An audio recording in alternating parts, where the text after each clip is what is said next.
Welcome to Lost Relation Chronicles. My name is Donald. I am 56 years old. This is my first time trying to explain my life. I am married to Loren, 45-year-old, and we have a daughter, 13-year-old. This is something that happened a few months ago. My wife and I were visiting Istanbul along with our daughter. We were part of a big group, 3 families and around 16 people in all. The trip had come to an end, and we were supposed to return together. We all had gathered at the Istanbul airport for our return back to Chicago. It is an 11-hour flight.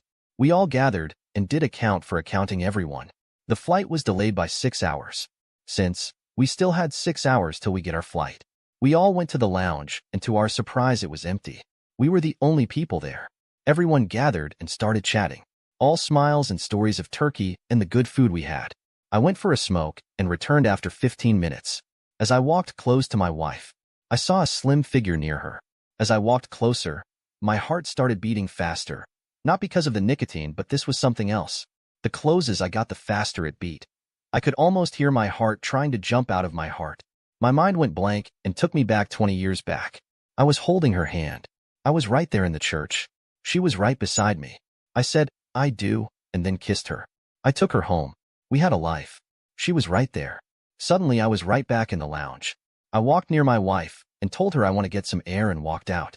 I did not look at the woman who was now talking to my wife. As I walked out, the floodgates to my memories opened up. She was right there. She was happy. I was happy. I closed my eyes and I was back in Columbus, Georgia, right beside the Chattahoochee River. We sat there often. Her name is Maria. She is my life. I have always loved her, ever since I saw her in college. She was mine. We got married and moved in together. Married life started great. I started working as a journalist, and she was a financial expert. My job required me to travel, and travel a lot. I was going places covering stories from war to famine. All this while I always kept in touch with her. Her sparkling eyes made my day. When I was at home, we spent our time making love and enjoying great food. She used to cook, and it was delicious. "Will you always love me like this?" Maria asked while looking into my eyes. I stroked her bare back and told her forever and ever. First 2 years of our lives went by smooth, and it never felt like there will ever be any trouble in paradise. We decided to delay having kids as we needed to make a name in our careers. We wanted to make good money and settle down. The only trouble that we had was that we were not able to spend time with each other. I traveled, and soon Maria's job also required her to travel. The only point of discontent that we had was my mother. She lived alone and often wanted to see me. My wife never liked her. I never asked why. My mother is a very soft and caring person. I try to keep them separated and keep a balance between them. It was in the month of January that my mother fell ill. I told my wife I am going to her, so that I can care for her. She was not happy as I had just come home from covering a story in Iraq. We had an argument as she wanted me to hire a help for my mother and not go personally. I told her that my mother is old and this might be the last time that I see her alive. Maria was unhappy, but I did not bother on that. 3 days later, my mother died in my arms. I was devastated. After her burial, I came back home and Maria once again complained about my mother. I was shocked and could not understand what she was trying to say. She put us in so much trouble. She should have been in the hospital right from the start. I was silent and was still trying to understand what will Maria get from demeaning a dead person. I shot back, "She is dead. She will not come back and respond. So zip it." Maria got angry, and that week we did not speak to each other. I broke the ice by taking her out for dinner. That night we made wild love. The next week, I went out to Afghanistan, covering the historic Silk Road. Maria, meanwhile, was getting her promotions and growing her salary. I returned 2 weeks later, and this would be the time that went to Afghanistan. I reached home and Maria, like always, greeted me with a big hug and a sloppy kiss. At the dinner, I saw her a bit tensed. "We need to have some changes in our lives." She spoke. "What changes do you want?" I asked. "You being away from home for long durations is not helping me. There are days that I long for your touch, and I come home to an empty bed. I don't want to cheat on you. So, either find a job that keeps you near me or find me a job so that I can travel with you." I was in a fix, but at the same time I was happy that she was honest and spoke the truth. I told her that I will find another job. The topic was over, and the next morning I resigned from my job and started looking for a near-to-home job. I soon found one at the local TV channel. It did not pay as much as my previous job, but kept me near Maria. "Your salary is down by 30%? Are you kidding me?" She was angry when I told her about my job. I tried to explain that this would be a downside for a stationary job. Women, no matter how educated and intelligent they are, at times do not want to acknowledge facts and still want things to go their way. It would not be possible to get a stationary job and still get a hike, unless you change your profession. She was upset that I now bring less to the home and her lifestyle will be impacted. Somehow, we went on with that. Over the next 3 months, things started to go downhill.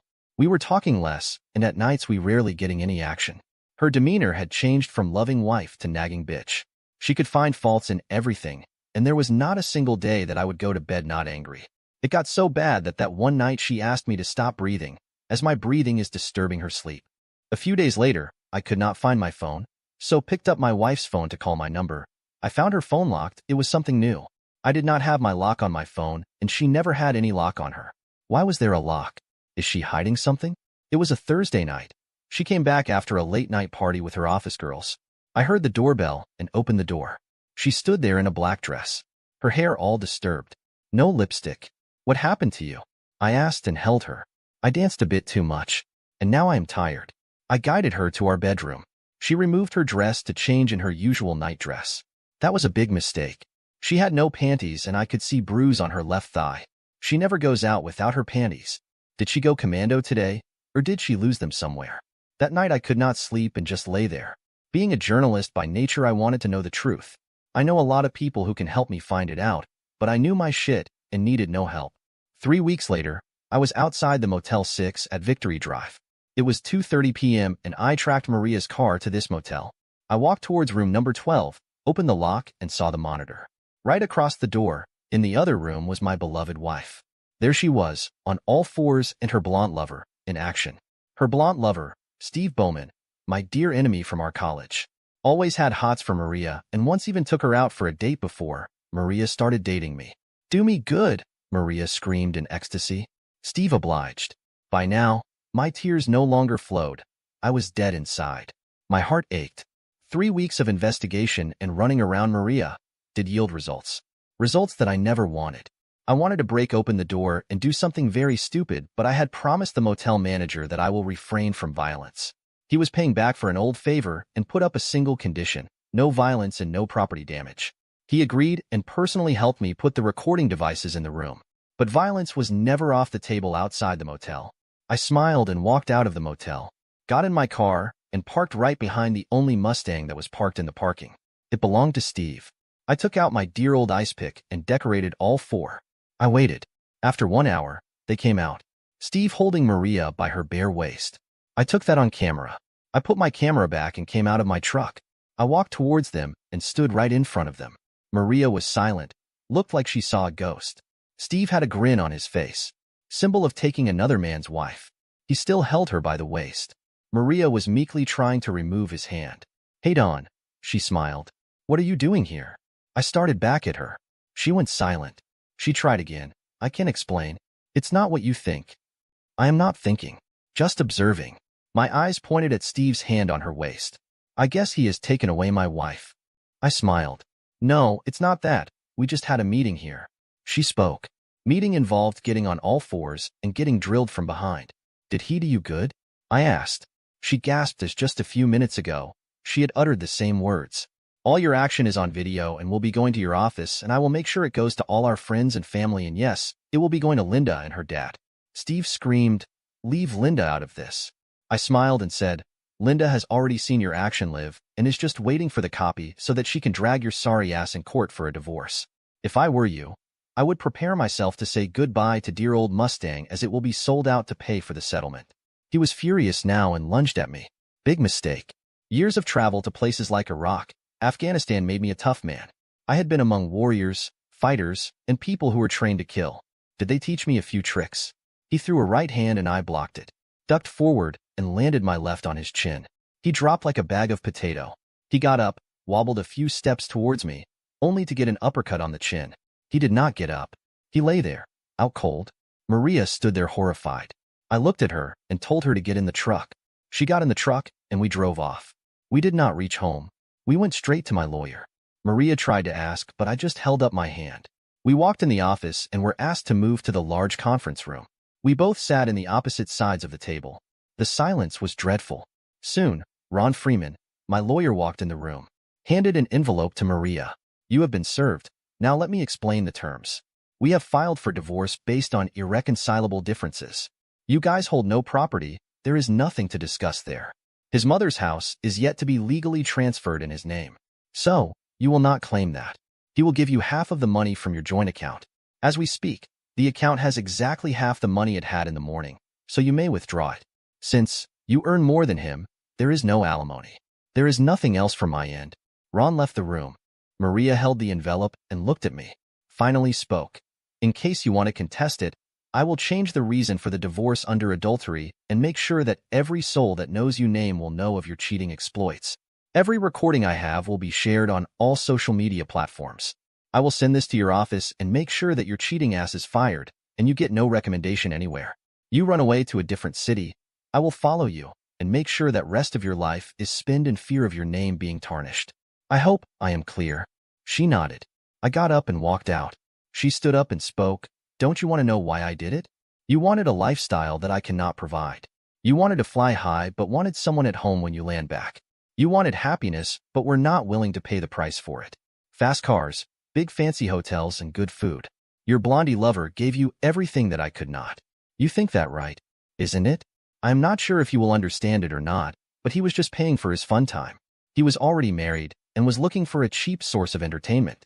How long would that have lasted? A few months. Then what? Would you have gone out, hunting for another lover? Then another? Your happiness is just a state of mind. You can be happy with less, or you can be sad with a lot.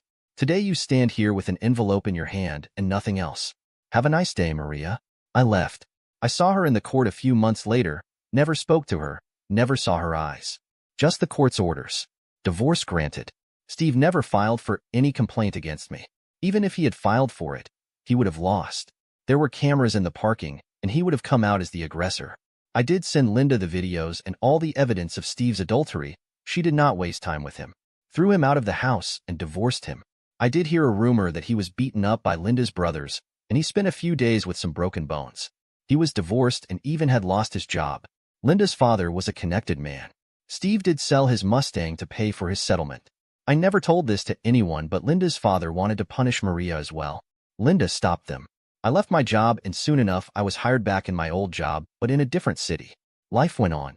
Here I am today, at Istanbul airport. Chief journalist for a big magazine. Loads of money. A great faithful wife and an amazing daughter. I walked back in the lounge. My wife was still talking to her. Hours passed. I stayed away from my wife. She was constantly talking to Maria and stealing glances at me. I was worried. I never hid my past from my wife, but I don't know what Maria will plant in her mind.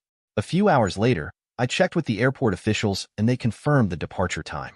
We got in the boarding queue, and after some grueling minutes, I was finally in the flight and sitting right beside my wife. She was smiling and her smile was a lot different than usual. I asked her, what was the discussion with that lady? Oh, that lady, your ex-wife Maria. I was saying thanks. I gave a puzzled look. Thanks? I asked. If she had not screwed up, how would I have got you? She smiled. Did she tell you that? I asked. No, she never talked about you. I read the court's orders and your investigative material. They were in the attic. What were you two talking about? Nothing. I was just listening how she missed her ex-husband and how she would trade everything to get a life like mine. I smiled and closed my eyes and pushed back into my chair. Dear listeners, please share your thoughts in the comments section below and don't forget to like, share, and subscribe.